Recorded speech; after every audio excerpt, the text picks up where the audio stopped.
बिस्मिल्लाहिर्रहमानिर्रहीम। अस्सलाम वालेकुम नाज़रीन, आप यूट्यूब चैनल देख रहे हैं। मैं इमरान खान हूँ। अब तक की जो अहम खबरें मैं अब तक पहुँचा देता हूँ। एक तो ईरान की और अमेरिका की सूरत हाल जूं की त्यों बरकरार है, उसके अंदर किसी किस्म की डेवलपमेंट नहीं आ रही। ऐसा लगता है कि डोनाल्ड ट्रंप पहले मामले को ठंडा करना चाहते हैं और फिर मुज़ाकरात के अंदर जो चीज़ें उनको मिले उनको अपनी कामयाबी डिक्लेयर करके जो एक पॉलिटिकल डैमेज डोनाल्ड ट्रंप को हुआ वो उसको कंट्रोल करना चाहते हैं। लेकिन हालात बदल जाते हैं, चीज़ें बेहतर भी हो सकती हैं, लेकिन डोनाल्ड ट्रंप ने जो कर दिया है और जिस किस्म की शर्मिंदगी अमेरिका को उठानी पड़ी है गुज़िश्ता 1.5-2 महीने में, उसके बाद अमेरिका के अंदर डोनाल्ड ट्रंप की मकबूलियत को बहुत झटका लगा है। अब उन्हें फेस सेविंग कैसे मिलेगी, इसके लिए डोनाल्ड ट्रंप की जो सबसे बड़ी उम्मीद है वो पाकिस्तान से बंधी हुई है कि पाकिस्तान के फील्ड मार्शल या वज़ीर आज़म उन्हें कोई फेस सेविंग लेकर देंगे। लेकिन इस सारे के बीच में अमेरिका ने इसराइल और अरब इत्तहादियों को $8.5 अरब से ज़ायद मालियत के हथियार फराहम करने की मंजूरी दे दी है। ये अमरीकी महकमा खारजा की जानिब से खबर आई है और ख़बर ये बताती है कि अमरीका ने इसराइल को और जो अरब इत्तहादी है, जिनमें यूएई भी है, कतर भी है, बाकी ममालिक भी हैं, अब इन्हें दिफाई साजो सामान जो है वो देने का फैसला किया है। $8.5 अरब के हथियार अगर अभी मिलते हैं इन ममालिक को तो इस चीज़ को इस जंग के साथ जोड़ कर देखा जाएगा।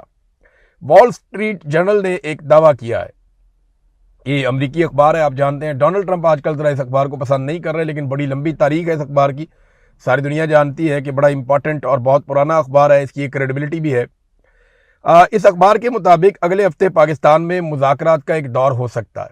बल्कि यहाँ दावा किया गया कि अगले हफ्ते पाकिस्तान में मुज़ाकरात का अगला दौर होगा, लेकिन ऑफिशियली ना अमेरिका ने इसके बारे में कोई बात की है, ना पाकिस्तान ने इसके बारे में कोई बात की है, ना ही ईरान ने इसके बारे में कोई बात की है। देखिए, ईरान ने अपनी तजावीज़ पहले दी, डोनाल्ड ट्रंप ने उन्हें रद्द कर दिया, फिर ईरान ने दोबारा तजावीज़ दी, डोनाल्ड ट्रंप ने दोबारा उन्हें रद्द कर दिया। ईरान लगातार लचक दिखा रहा है और आबने हुर्मुज़ की एक तो ईरान ने बंदिश की हुई है ना, और एक अमेरिका ने नाकाबंदी की हुई है। अमरीकी नाकाबंदी इतना आसान काम नहीं है कि ईरान उसको सर्वाइव कर जाए लंबे अरसे के लिए। ईरान के ऊपर दबाव बढ़ रहा है और जैसे जैसे ईरान के ऊपर दबाव बढ़ता चला जाएगा, ईरान कोशिश करेगा कि मुज़ाकरात करके इस नाकाबंदी का खात्मा किया जाए या फिर लड़के खात्मा किया जाए। कुछ ना कुछ करके उन्हें इस सूरत हाल से अपने आप को निकालना है, क्योंकि अगर उनके कुओं से तेल निकल कर दुनिया तक नहीं जाएगा तो उनके पास कमाई का कोई दूसरा बड़ा जरिया ईरान के पास मौजूद नहीं है। तो ऐसे में जो मौजूदा ईरानी रजीम है उसके लिए भी एक बड़ा प्रॉब्लम है ना कि वो डोनाल्ड ट्रंप को तो फेस सेविंग चाहिए, लेकिन जो ईरान का मौजूदा रजीम है उन्हें भी अपने लिए एक फेस सेविंग चाहिए। देखें, ये बात हमें तस्लीम करनी पड़ेगी कि ईरान में जो मौजूदा हुकूमत है वो आवाम को कोई बहुत बड़े बड़े रिलीफ नहीं दिलवा पाई। दुनिया के साथ ईरान कटा रहा और इस रजीम की लड़ाई रही पूरी दुनिया के साथ और अमेरिका की वजह से रही। और अपने इनके जो अकायद हैं, जो नज़रियात हैं, जिनकी बुनियाद के ऊपर ईरान एग्जिस्ट करता है, आप उनसे इत्तफाक करें या इख्तलाफ करें, उसकी वजह से ईरान का फड्डा रहा मुख्तलिफ ममालिक के साथ और मुख्तलिफ नज़रियात के साथ। और बहुत बड़ा जो रिलीफ दिया जा सकता था, तेल पैदा करने वाला मुल्क है ईरान, जितना उसको अमीर और जितना बेहतर होना चाहिए था वो उतना अमीर नहीं है, क्योंकि बहुत सारे नुक्ता नज़र से ईरान ने बड़ा अच्छा परफॉर्म भी किया, लेकिन फिर भी जो ईरान का मौजूदा रजीम है उसके पास भी जो वाहिद फेस सेविंग है वो ये है कि वो अमेरिका के खिलाफ खड़ा है। यानी उनकी पूरी मकबूलियत और उनका पूरा बयानिया ही वो ये है कि हम अमेरिका के सामने डट कर खड़े हैं, हमने जालिम के सामने झुकना कबूल नहीं किया। देखिए, ईरान जो है वो शिया अक्सरियत मुल्क है और ये जो हमारा अहले तशी का फ़िरका है, इस फ़िरके में ये बात बड़ी इंपॉर्टेंट है, क्योंकि ये अहले बैत का हर जगह पे नाम लेते हैं और वाक़या करबला को याद करते हैं। तो जब भी कभी कोई ये बयानिया बनाता है तो वो अहले तशी में बहुत मकबूल होता है कि वो डट कर खड़ा है और जालिम के सामने झुक नहीं रहा। अब ईरान की हुकूमत ने अपने मुल्क में ये बयानिया बनाया हुआ है जो मौजूदा रजीम है, और इस बयानिए को वो कभी नहीं छोड़ेंगे, तो उन्हें भी अपने लिए फेस सेविंग रखनी पड़ेगी। तो वो एक हद से ज़्यादा लचक दिखा नहीं सकती। ये बड़ा बारीक काम हो रहा है मुज़ाकरात वाला। देखना ये है कि पाकिस्तान इसमें कामयाब हो सकता है और किस हद तक कामयाब होता है, अमेरिका को कितनी फेस सेविंग मिलती है। डोनाल्ड ट्रंप वहाँ पे रोला डाल देंगे, मैं जीत गया, मैं जीत गया, मैं जीत गया। यहाँ पे ईरानी जो है वो सेलिब्रेशन कर देंगे कि हम जीत गए, हमने जश्न मना लिया। तो ये इसी तरह होगा। लेकिन अमेरिका में एक बहुत बड़ा प्रॉब्लम ये है कि ईरान तो अपने मीडिया को कंट्रोल कर लेता है।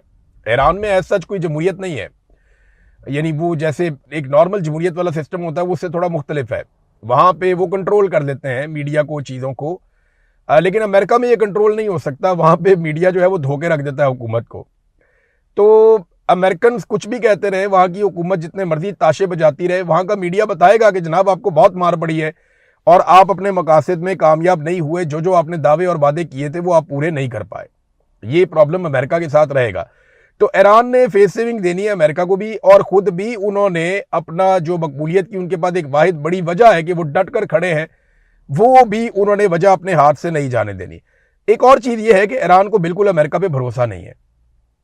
ईरानी फोर्सेस के बयान के मुताबिक उनके पास इस बात के शवाहिद मौजूद हैं और उन्हें ये शवाहिद मिले हैं कि जल्द अमरीकी जारहियत के नतीजे में दोबारा जंग हो सकती है, यानी अमेरिका दोबारा से कोई लड़ाई छेड़ सकता है और फिर कशीदगी बढ़ जाएगी, एक मरतबा फिर जंग शुरू हो जाएगी। इस वक्त जो इंटरनेशनल मार्केट में तेल की कीमत है वो बुलंद तरीन सतह पर है। 4 साल में इतनी बुलंद कीमत कभी नहीं थी। 2022 के बाद पहली मरतबा तेल की कीमत 126 अमरीकी डॉलर तक पहुंची है। अब अगर 126 डॉलर हो गई है तो ये हालात ख़राब होते हैं और हालात नहीं संभलते तो फिर ये कीमत चली जाएगी 140-150 तक, और अगर ये कीमत वहाँ तक चली गई तो इसका जो खमियाजा है वो पूरा यूरोप भुगतेगा, एशिया भुगतेगा, अफ्रीका भुगतेगा, तो बहुत सारे ममालिक को इम्पैक्ट आएगा। अमेरिका में देखें तेल महंगा हो रहा है, लगातार महंगा हो रहा है, वहाँ पे भी उनकी मार्केट पे भी इम्पैक्ट आ रहा है और वहाँ पे भी रिकॉर्ड टूट गया है कि अमेरिका में काफ़ी अरसे के बाद तेल की कीमत इतनी बड़ी है जितनी इस वक्त अमेरिका में तेल की कीमत है। तो अगर ये मजीद बढ़ती है तो डोनाल्ड ट्रंप के ऊपर प्रेशर बढ़ेगा। ईरान के पास प्रेशर टैक्टिक्स के तौर पे यही एक चीज़ है कि जितनी देर अमेरिका मुहासरा जारी रखे, ईरान भी अंदर से मुहासरा करे रखे और फिर पेट्रोल की प्राइस आलमी मंडी में बढ़ती जाए और इसका दबाव डोनाल्ड ट्रंप के ऊपर पड़े। अब ट्रंप को तेल सस्ता करना पड़ेगा वरना अमेरिका के लिए मुश्किलात बढ़ेंगी। देखिए ना, यूरोप अमेरिका से दूर होता चला जा रहा है, उनकी दूरियां बढ़ रही हैं। डोनाल्ड ट्रंप ने या पीट हेग्सेथ ने, इन्होंने बार बार अनाउंस किया कि ये यूरोप के ममालिक से अपने फौजियों को निकालेंगे, यानी यूरोपीय ममालिक की हिफाजत के लिए अमेरिका ने जो बंदोबस्त किया हुआ, अपना डिफेंस सिस्टम लगाया हुआ, अपने फौजी रखे हुए हैं, वो ये कहते हैं कि हम यहाँ से अपने फौजी निकालेंगे। अब ये दूरियां बढ़ रही हैं आहिस्ता आहिस्ता, अमेरिका को इस चीज़ पे कंट्रोल करना पड़ेगा क्योंकि अमेरिका के डोनाल्ड ट्रंप ने तो हमेशा नहीं रहना, लेकिन अमेरिका ने तो वजूद में रहना है और अमेरिकन सदूर चाहे चेंज होते रहे, पॉलिसीज चाहे बदलती रहे, लेकिन उनके इत्तेहादी जो बड़े तगड़े उनके पुराने इत्तेहादी हैं वो यूरोपियंस हैं। मगरबी ममालिक से अमेरिका अपनी दूरियां नहीं बना सकता और अमेरिका को ये कभी भी वारा नहीं खाएगा। अमेरिका का बयानिया, नैरेटिव, ये सारा कुछ जो बनता है वो मगरबी ममालिक से बनता है और उन्हीं की सपोर्ट से वो अक़वाम मुत्तहिदा समेत आलमी जहाँ पे भी कोई मामला होता है वहाँ पे वो रूल करता है अमेरिका। तो मगरबी ममालिक की बहुत बड़ी सपोर्ट होती है इसमें। अब आहिस्ता आहिस्ता वो इटली, स्पेन और जर्मनी से फौजी निकालने की बातें कर रहे हैं। ख़ासतौर पर अभी उन्होंने कहा कि 5000 फौजी वो जर्मनी से भी निकाल लेंगे। तो अमेरिका को अपने ताल्लुकात बेहतर करने पड़ेंगे। ट्रंप के तो चलें, अगर वो पूरा टाइम भी कर देते हैं तो 2.5 साल और हैं, तो इन 2.5 सालों के बाद एक नया सदर आ जाएगा अमेरिका में, तो वो एक नई पॉलिसी लेकर आएगा। और जो इस वक्त रिपब्लिकन्स की सूरत हाल है, मुझे नहीं लगता कि अगले इंतखाबात में डेमोक्रेट्स को रिपब्लिकन आसानी से शिकस्त दे सकेंगे। मेरे ख्याल में मुश्किल हो जाएगा। एक और नादरीन खबर है, पाकिस्तान तहरीक इंसाफ ने और साथ ही साथ तहरीक तहफ़्फ़ुज़ आईन पाकिस्तान ने, इन्होंने ऐलान किया है कि ये इमरान खान की रिहाई के लिए तहरीक चलाएंगे, यानी ये जलसे करेंगे, जुलूस करेंगे, इसका नाम लिया गया, जलसे और जुलूस किए जाएंगे। तो क्या इससे इमरान खान साहब की रिहाई हो जाएगी? ये बात मैं भी जानता हूँ, आप भी जानते हैं कि जब पाकिस्तान तहरीक इंसाफ एहतजाज की कॉल देगी, जलसे या जुलूस करेगी तो लोग वहाँ पे आ जाएंगे। लोग कभी मायूस हो जाते हैं, कभी फिर उम्मीद पकड़ लेते हैं। तो तहरीक इंसाफ में इमरान खान के नाम के ऊपर लोग कोई ना कोई उम्मीद बांध के बाहर निकल के आ जाते हैं, सड़कों पर भी आ जाते हैं, जलसे जुलूस में भी आ जाते हैं। लेकिन क्या इससे इमरान खान साहब को रिहाई मिल सकती है? तो साफ बात यह है कि जब तक के एस्टेब्लिशमेंट के ऊपर इतना दबाव ना पड़े कि उन्हें इमरान खान को छोड़ना पड़ जाए, तब तक वो इमरान खान को नहीं छोड़ेंगे। बड़ा शदीद दबाव डालना पड़ेगा। अब वो दबाव कैसे डाला जा सकता है? देखिए, उसके अलग अलग तरीके हैं।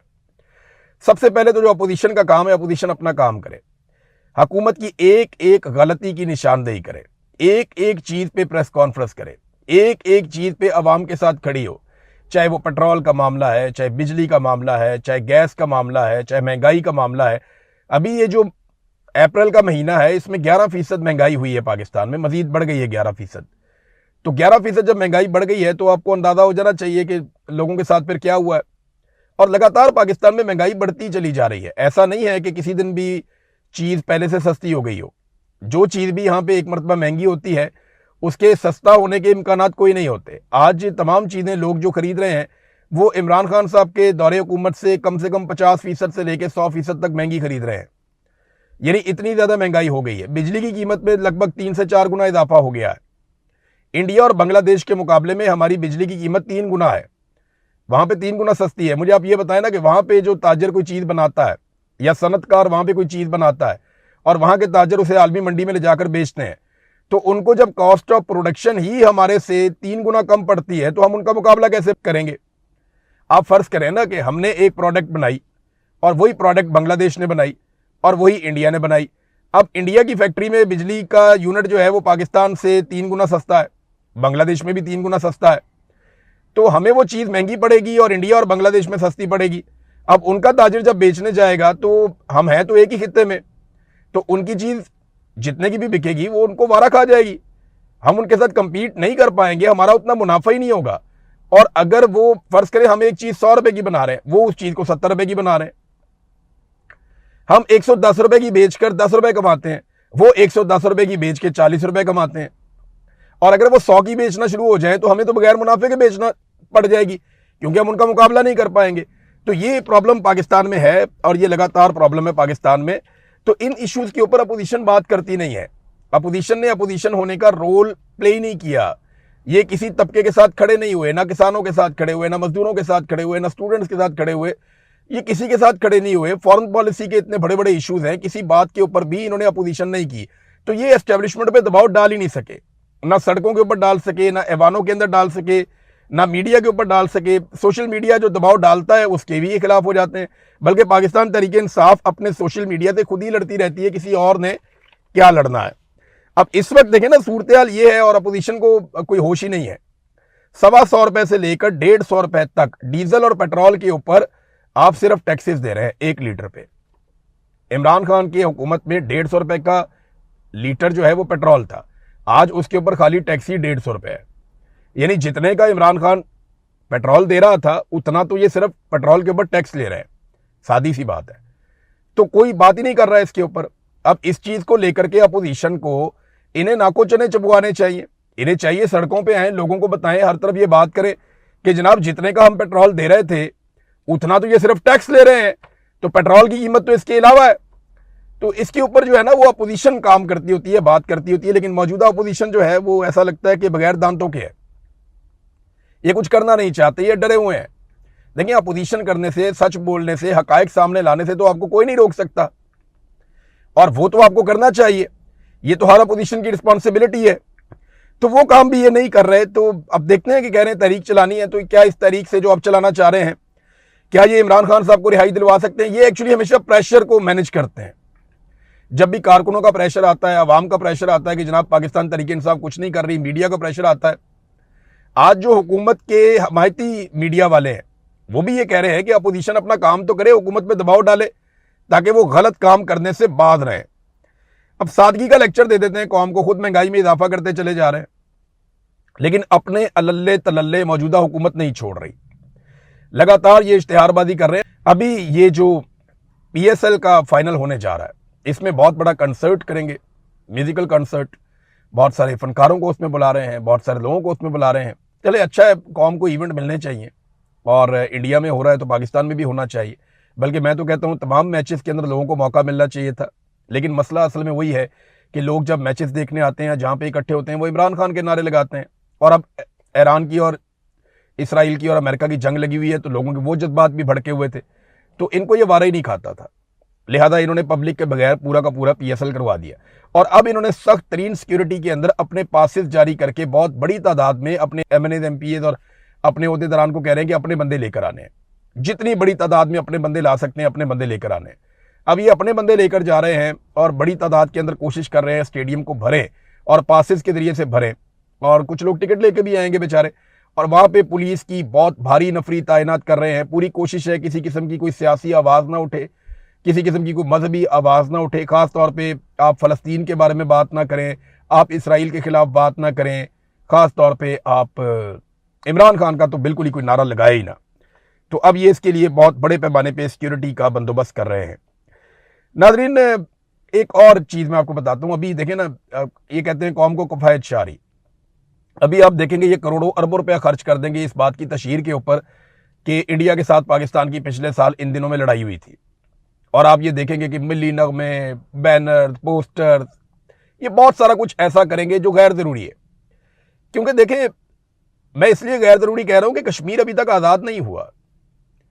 वादा जो है पाकिस्तान की फौज का पाकिस्तानियों के साथ ये है कि वो कश्मीर को आज़ाद करवा कर देंगे। 70 साल में उन्होंने अपना वादा पूरा नहीं किया, तो अब सिर्फ इंडिया के जहाज़ गिरे हैं और उन्होंने पाकिस्तान में नुकसान किया, पाकिस्तान ने उनके जहाज़ गिरा दिए। उन्होंने यहाँ बहुत सारे लोग शहीद कर दिए थे, हमारे एयरपोर्टों पे उन्होंने मारा, उन्होंने मिसाइल मारे। मामला ये है कि हमने उनके जहाज़ गिरा दिए, बहुत अच्छी बात है, हम उससे बड़े खुश हैं, लेकिन अब आप कौम का करोड़ों अरबों रुपया इस पर ज़ाया तो ना करें इस बात पे कि जनाब हम सेलिब्रेशन करने जा रहे हैं, अपना पानी छुड़वा लें इंडिया से, फिर सेलिब्रेट कर लेते हैं। कश्मीर को आज़ाद करवा लें, मैं 1 हफ्ता जश्न मनाऊंगा, बल्कि 1 महीना जश्न मनाऊंगा। कश्मीर को आज़ाद करवा लेना जो वादा किया हुआ है, और हम तुम्हारा सांस बंद कर देंगे अगर तुम हमारा पानी बंद करोगे। तो वो पानी बंद करके बैठा हुआ है और अब तक उनका सांस ही बंद नहीं किया। तो यहाँ पे अब जनाब एक और जश्न आपको देखने को मिलेगा जिस पे कौम का पैसा जो है वो बहुत ज़्यादा लगाए जाने की तवक्कुआत है, और ऐसी खबरें भी आ रही हैं। नादरीन, एक खबर मैं जाते जाते आपके साथ शेयर करूंगा, ये बड़ा अफसोसनाक मामला है। 100 दिन हो गए हैं ईमान मदारी और हादी अली चट्ठा को गिरफ्तार हुए, 100 दिन हो गए, उनका केस ही नहीं लग रहा। ये दोनों वकील हैं और इंसानी हुकूक के लिए काम करते रहे। इन्होंने हमेशा गरीब आदमी के, कमज़ोर आदमी के केसेस मुफ्त में लड़े हैं। इन्होंने पैसा नहीं बनाया, इन्होंने इंसानी हकूक के लिए, इंसानियत की खातिर, अल्लाह की रज़ा के लिए ये लोग काम करते रहे। बड़ा जोर लगाया इन्होंने, हर पिसे हुए तबके के लिए ये खड़े हुए, ईमान मज़ारी और हादी अली चट्ठा। सलाम है दोनों मियाँ बीवी को। और इन दोनों को गिरफ्तार करके जेल में ले जाके बंद कर दिया, और एक ट्वीट के ऊपर इनको 17 साल की सजा सुना दी। इधर जज का बेटा दिन दिहाड़े 2 बच्चियों को कुचल के कत्ल कर देता है, उसके पास लाइसेंस भी नहीं है, गाड़ी भी इलीगल है, और वो 2 दिन में घर चला जाता है। इनका 100 दिन हो गए, केस ही नहीं लग रहा, और अदालत भी वही है जहां उस जज का बेटा था, यानी उस लड़के का बाप जिस अदालत के अंदर जज है वही अदालत है। आप अंदाजा करें, यह है पाकिस्तान में निज़ाम इंसाफ, और ये इंसाफ के लिए, लोगों को इंसाफ दिलाने के लिए ठोकरें खाते थे। इनका अपना तो कोई मामला नहीं था, ये तो गरीब और पिसे हुए तबकात के लिए, जबरी तौर पर लापता अफराद के लिए, बहुत गरीब और पिसे हुए लोग, वो बेचारे जिनका कोई बात ही सुनने वाला नहीं है, उनके केसेस लड़ते थे ये। और आज इनके साथ जो है वो वकला खड़े, इसके बावजूद इनको इंसाफ नहीं मिल रहा। आप अंदाजा करें कि जो खुद वकील है उन्हें इंसाफ नहीं मिल रहा, और वकील भी वो जो इंसानी हकूक के लिए आवाज बुलंद करते हैं, जिनके लिए इंटरनेशनली आवाज उठी है, उन्हें इंसाफ नहीं मिल रहा। तो पाकिस्तान में आम आदमी को कैसे इंसाफ मिलेगा? जब आप ये हरकतें करते हैं ना, जब वो कॉन्स्टिट्यूशन के ऊपर एवेन्यू पे नंबर 1 बिल्डिंग है, वो पता चले वो बिल्डिंग ही गैर कानूनी है, वो बिल्डिंग बन रही थी, किसी ने नहीं रोका, वो बिल्डिंग बन गई, किसी ने नहीं रोका, वो बिल्डिंग बिक गई, किसी ने नहीं रोका, वो बिल्डिंग बिक के जनाब लोग उसके अंदर शिफ्ट हो गए, किसी ने नहीं रोका। एंड में आगे याद है जनाब ये तो बिल्डिंग गिरानी थी, पहुंचो जी सारे, अब खाली करवा रहे हैं। मैं ये कह रहा हूं कि गैर कानूनी काम है ना, रोको उसको, लेकिन ये गैर कानूनी काम करवाया किसने? कौन लोग इसमें जिम्मेदार हैं? इसके अंदर जब पहली ईंट रखी जा रही थी, जब इसको बनाया जा रहा था, वो जो अफसरान है सीडीए के, वो तमाम लोगों को लटकाए ना ला के, इनको उल्टा लटकाएं, इनकी जेबों से पैसा निकलवाएं जो इन्होंने रिश्वतों में खाया। लेकर आओ उस ठेकेदार को पकड़ के जो बेचकर भाग गया, वो सारे माफिया को पकड़ो जो इसके लिए जिम्मेदार है। वो बेचारे लोगों ने जिन्होंने खरीदा हुआ है, उनका क्या कसूर है? वो तो खरीद रहे थे इसलिए कि इसकी इजाजत थी, तब आपने यहां पे नोटिस लगाया नहीं कि जनाब ये नहीं खरीदना वरना आपके पैसे जाया हो जाएंगे। तो जो कॉन्स्टिट्यूशन एवेन्यू, उसकी बिल्डिंग नंबर 1 ही गैर कानूनी होगी, उस मुल्क में कौन सरमायाकारी करेगा? आप अंदाजा करें ना, इन्होंने पैसा लगवा दिया, सारा कुछ कर दिया, लोगों ने ले लिया, एंड में आके इन्होंने कहा जी नहीं, खत्म, जाया, फारग, घर जाओ।